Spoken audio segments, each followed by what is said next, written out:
Hey guys, it's me, Majesty, and welcome back to the next part of my art study series.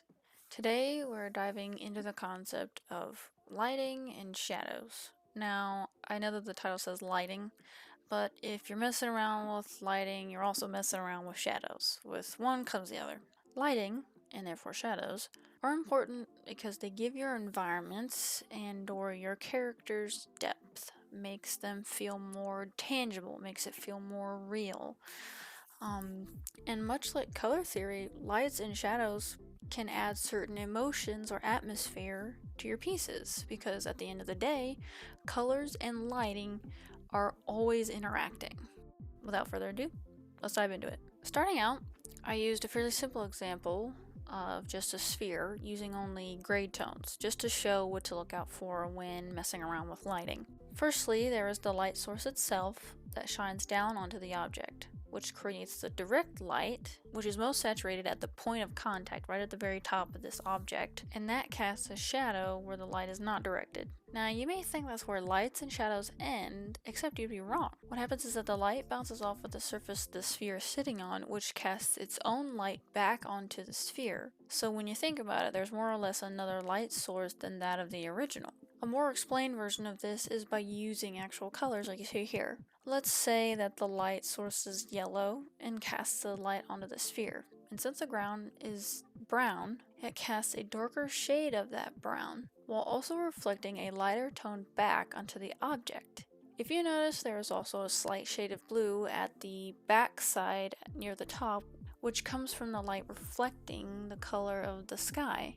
Now, I'm not 100% sure why this happens, but if anybody out there knows, please drop a comment below explaining why that happens.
So the point of drawing out the shadows here was more or less to teach myself how lights and shadows interact on a person's face depending on where the light source is. Of course, light is dynamic and doesn't shine on surfaces the same, but when it comes to getting the basic look of light, these examples simplify for me what it looks like just in general so that I personally do not overcomplicate it.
On the last three examples, I also wanted to try them in color just to see what that would look like. I think for having some basic colors, and only adding like the shadows and making room for the lighting, it really gives it depth, so that was interesting to see.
That's pretty much all I had for this video. If you're interested in supporting me, check out my Patreon in the description below, where I have two fan tiers. One is $3 a month and the other is $7, where I post exclusive fan art, fan fictions, etc. And there's also a group chat that you can join with your membership. You can also check out my Etsy, where I have all kinds of stickers and trading cards and art print designs that you can buy if that's something that you're interested in. I live stream every Monday, where I play games, and a new thing is that I stream on Fridays, where I host a live drawing stream. And that will be around 8:30 to 10 o'clock p.m. EST.